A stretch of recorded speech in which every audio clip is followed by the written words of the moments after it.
Pananagutan, mga kapatid, ituro din natin ang ating pananampalataya kay Kristo, ang ating debosyon sa mahal na Birhen ng Antipolo, sa ating mga anak, sa ating mga apo.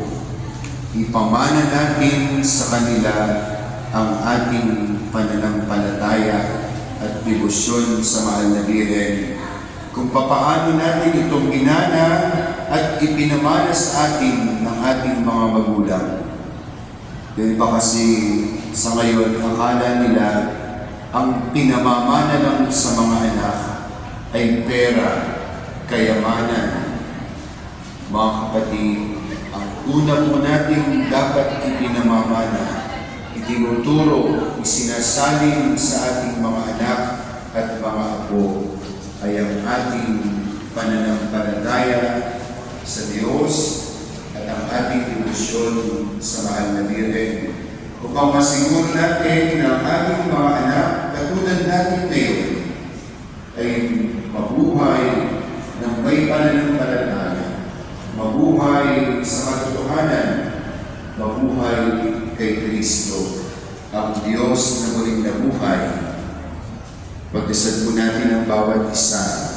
Sana huwag tayong tumigil sa pagkukwento, sa pagpapamana ng ating debosyon sa mahal na Birhen at pananampalataya kay Kristo.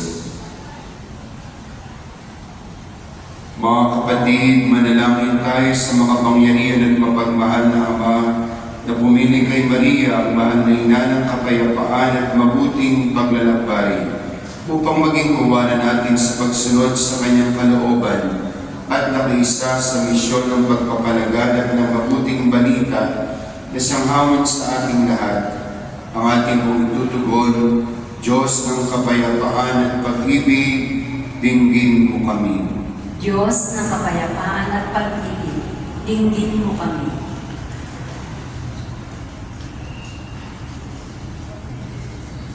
Para sa lahat ng mga namumuno sa aming simbahan, sa Santo Papa, mga obispo, pari at diakono, upang patuloy silang magsilbing daluyan at biyaya ng Diyos para sa pagsasakatuparan ng misyong ipalaganap ang mabuting balita sa lahat ng tao.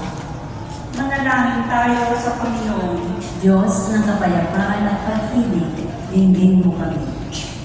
Para sa mga pinuno ng mga bansa, lalo na sa ating bayan, upang makiisa sila sa pagpapatupad ng mga batas na siyang tulay tungo sa ikauunlad at